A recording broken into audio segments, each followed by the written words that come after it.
How do you walk away from a blessing? I'm trying to comprehend what that means. Sometimes I'll lose interest or motivation so fast. Anybody can do anything. All you gotta do is be dedicated enough. Gotcha. What was the most recent moment that made you feel the most anxious? That one time I was bricked up in class. Be honest with me. We've all had it. It's something that I've had to deal with throughout this whole video making process, because with this one, I just felt very, very uneasy thinking about it. This might be one of the most important videos that I make. Are you serious? What? Oh my god, if I see Freddy one more time...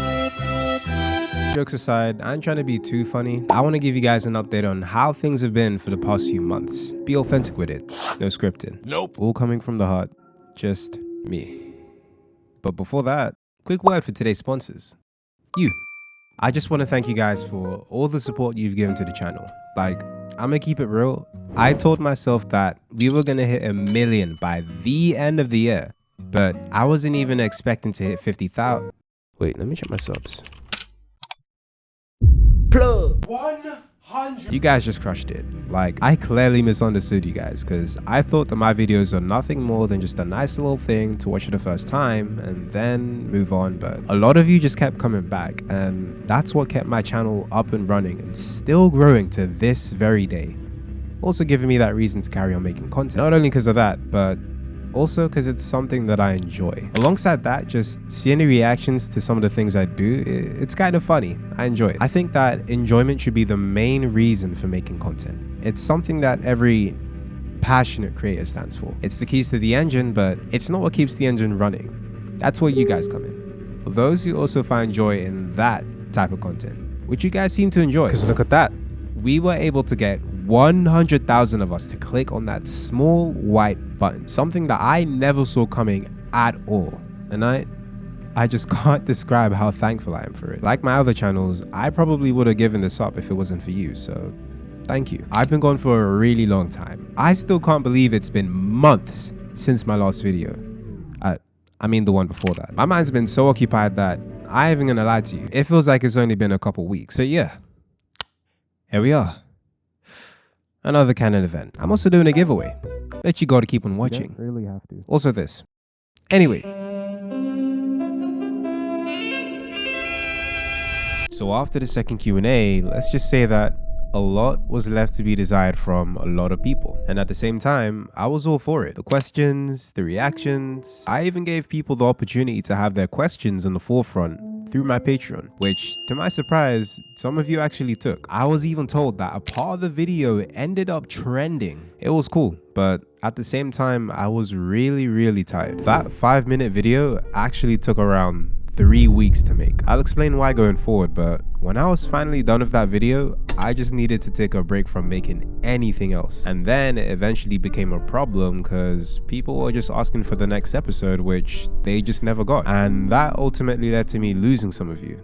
And I can't be mad at that. I'ma be frank. It was my first time putting that many hours and effort into one video. Don't get me wrong, it was tiring, but I liked it because it was a learning experience, which I was able to kind of show off in the FNAF video. I gave myself time to better understand the things I used to edit, put my skills to the test, try something new.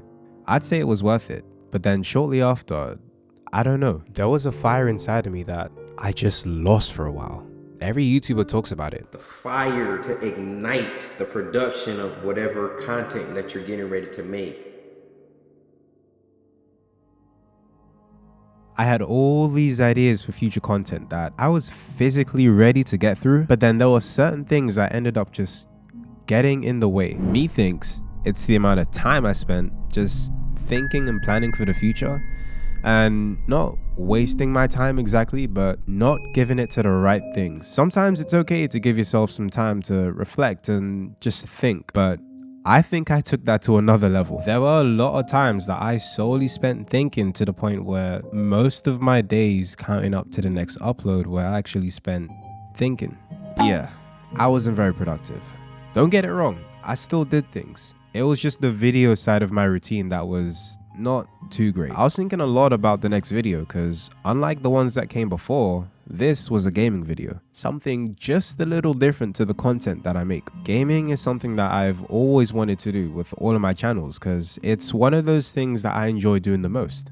Playing video games. It's been like that for every single channel I've made. So ultimately, I'm gonna try and make one for this channel too. So with the amount of subs I had at the time, I thought that it would be alright to give a shot.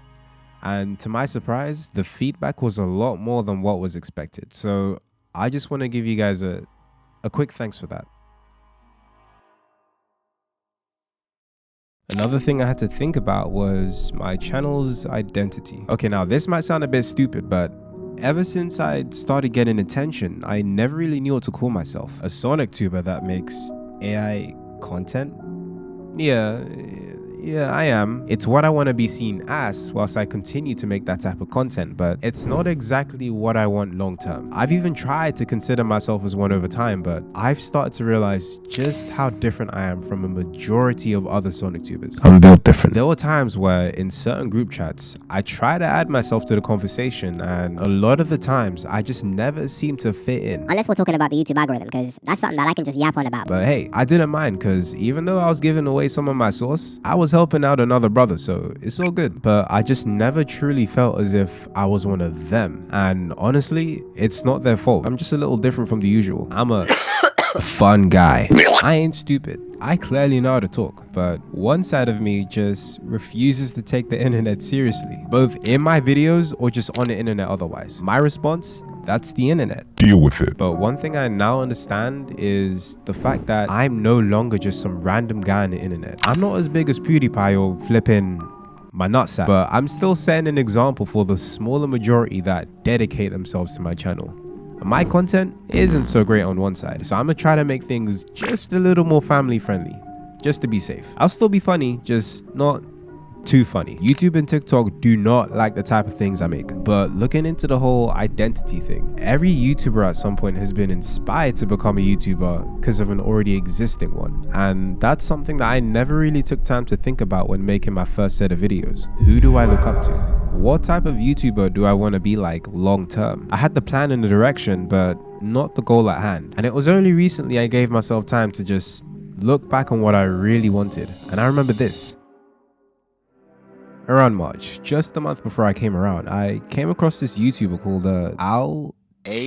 this guy, and just watching his stuff for the first time was really freaking dope. It was the first time I've ever seen someone put that pizzazz of high quality editing into a standard normal YouTube video, and it got me thinking, I can do that too. So yeah, I'd say that he's partially the cause for the type of content I make. You know what? Big shout outs to him, because I probably would not be here if he didn't make that banger of a video that I commented on. But I don't know, what he does isn't ideally where I want to be at. Just a month after I started on TikTok, I was reintroduced to one of my childhood favorite YouTubers by a very cool person. You can call it a phase, but I started rewatching some old videos and some new videos that I ain't even seen before. But the way I spent revisiting a YouTuber in that typical fashion was just different, because at the same time I was taking time to better understand the YouTube algorithm, you know, like watching certain podcasts or studying what made people famous, and that completely opened my eyes to a whole different side of YouTube. So from that point on, I just couldn't help myself but to just analyze almost every single video that I watched, which for the most part were videos explaining the algorithm or some of Corey Kenshin's. And it just got to the point where I was breaking down every single part of a Corey Kenshin video to the goddamn millisecond. Like there was some flipping science behind The magic. instead of just simply enjoying what was in front of me for what it is. And then it became a bit of a problem. There were videos I had planned at the time that thank God I didn't upload, because I honestly think that they would have killed my channel. Instead of trying to be something like Corey, it's like I was becoming a whole lost clone. It was really bad. Those cancelled videos I wasn't even happy with anyway, so they probably weren't even gonna come out. Low-key, I lost it. It's not looking good, bruv. But then I came across a verse from the Bible, and even though I don't fully consider myself a Christian, the level I related to this on was just crazy. It said, "The greater the wisdom, the greater the grief. To increase knowledge only increases sorrow." That really sank in. I tried to figure out the ins and outs of someone else's video, only to stockpile the means to making my own. And then when I wasn't satisfied, I felt ashamed. I thought too deep about the things I could do, took it to the highest extent, only to feel unhappiness. It's the conundrum of choice. The more choice you have, the less happy you are because you're not able to commit your time to something. With free reign and limitless freedom, there are too many possibilities. Being a YouTuber, it feels like a gift and a curse. It has the power to give us opportunities that we possibly couldn't imagine, but at the same time, it gives you more rules and more problems that you just have to abide to. But hear this, I say feel because the reality of the situation is that a lot of the time, we suffer more often in our imagination than in reality. So around mid-August, I just came to the conclusion that I just really like Cory Kenshin. The references, they're intentional. Not only because I want to be funny, but also in the hopes that the man himself sees it and also has a bit of a laugh. You guys can call me crazy, but I want to push. I think we can reach Cory, but it's going to take a lot of work from me and from you guys because the profile ain't looking too great. There's this one comment that just perfectly describes my content. Blood mixed the voices in his head into content. At the same time, it does make me a liability. Some people just don't want to associate with who I am because of what I do.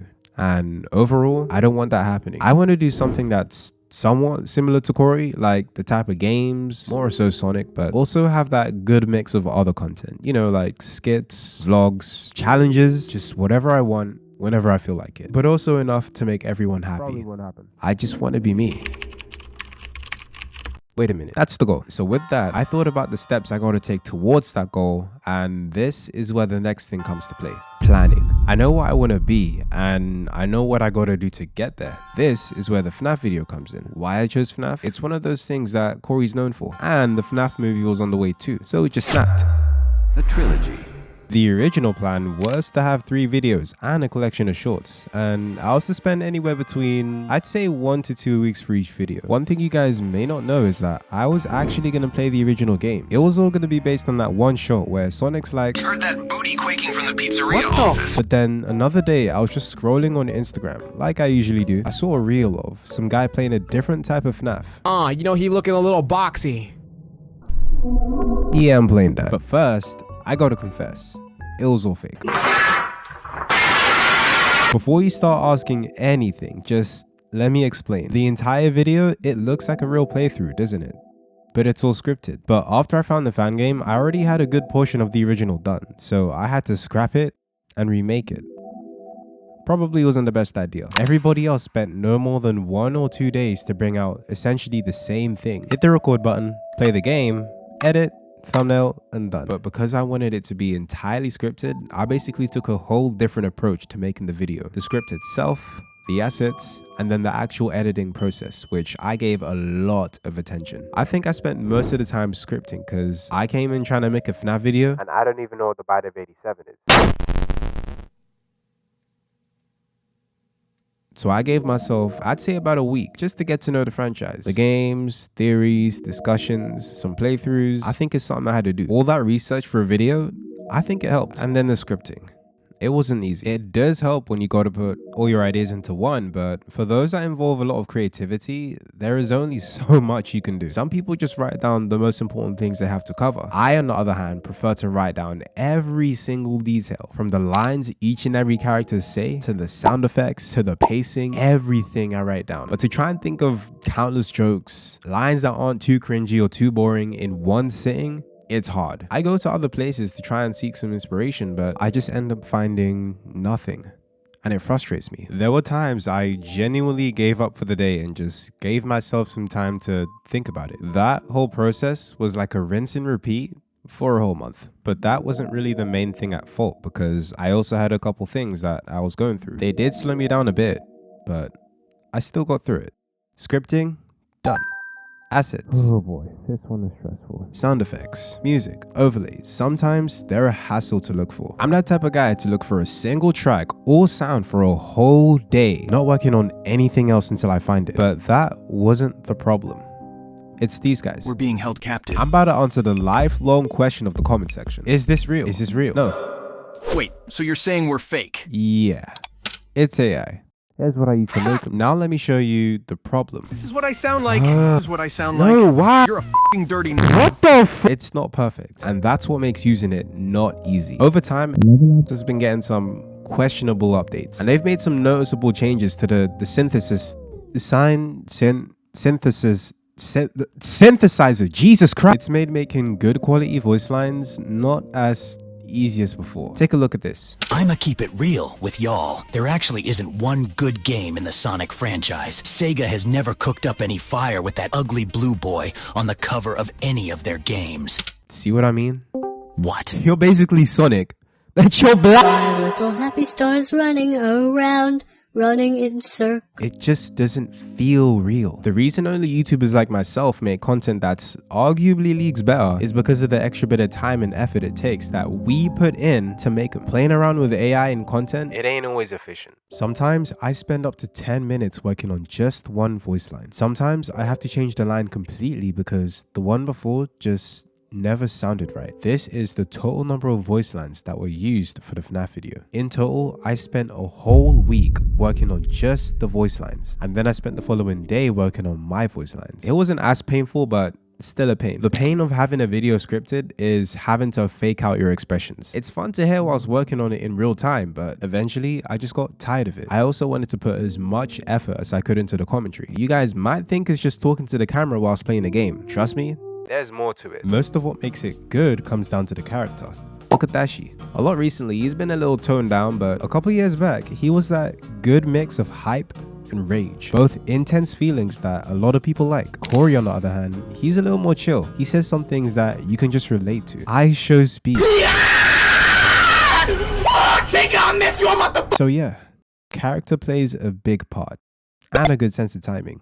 Maybe a bit of this too. It's something I'm not that good at. Ever since I started taking YouTube seriously, I've actually been talking less, and I could have been spending time with family and friends, which I still did a bit of, but most of my time was spent in my room, which for the most part was just quiet. Now when I try to do commentary live, I get really nervous and I just flat out forget what I'm even talking about. It's something I know I need to improve, so I'm working on it. In the grand scheme of things, the FNAF video was more so a blueprint for future content, and I just gotta keep on practicing until it's no longer a thing I gotta worry about. Now we gotta talk about the video itself. The gameplay. As I said before, when I said that even that was scripted, I was not even joking. On my computer, I have over 50 separate clips, all for each and every moment. I played the game over 50 times. There were moments where I had to play the game just to get to certain nights or be in specific scenarios. I had to do very specific movements to sync up with the audio, and if it didn't, I'd start again, and I failed a lot. So the total amount of times I played the game might as well be in the hundreds. I'm gonna be so frank with you guys. After I finished making every single clip, I just did not want to play the game anymore. It's not the game's fault.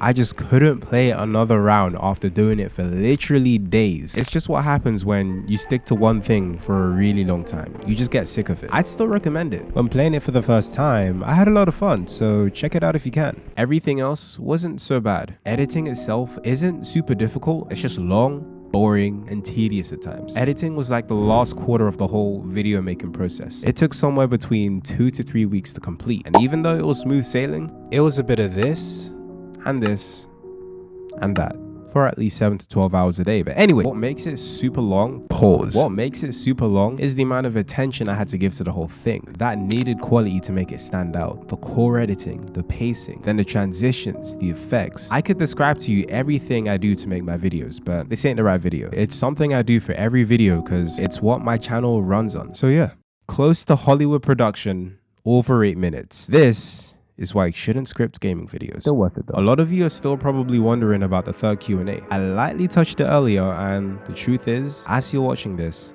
I'm working on it right now. So expect it to be the next thing after this. How long it's gonna take, I'm honestly not sure, but it should be less of a mess. The second Q&A laid down a pretty good framework for the follow-up, so it should be a lot less problematic. But the one thing I regret doing the most is including Patreon. I just feel really bad for those who submitted their questions. You'll still see them, but I just want to make an apology to all the members that waited so long for the next episode. So to avoid the same mistake, I'm gonna call off the inclusion of Patreon. But if you still want to support the channel, I'll be leaving it in the description. I just can't thank you guys enough for the ongoing support, and I want to make it up to you as much as I can. But yeah, that pretty much covers everything around the channel. Now, Discord.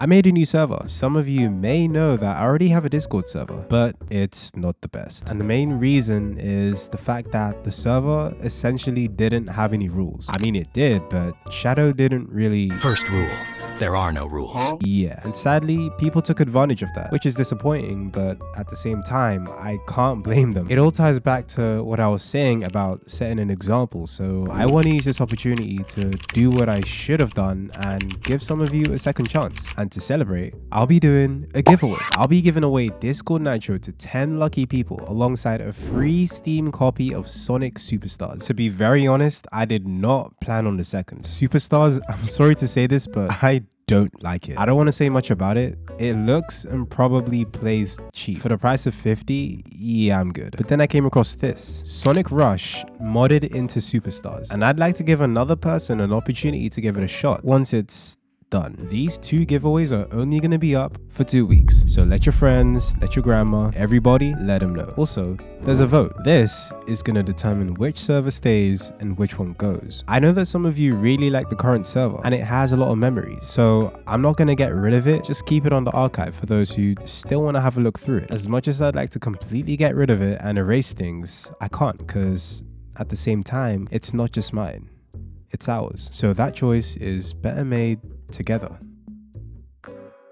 Within 2 weeks. Before I go, I just want to say that life ain't easy. We all have problems that we gotta face. When it comes to any goal in life, a career that you want to pursue, a physical, mental, or spiritual state, or even a relationship, it doesn't matter what it is. Do what works, do what's right, but most importantly, do you. And if you do everything correctly, but the plan still doesn't work out, change the plan.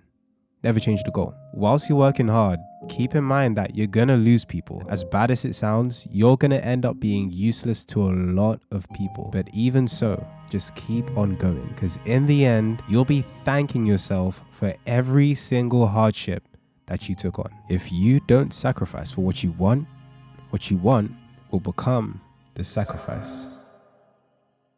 Anyways, I don't know what else to say.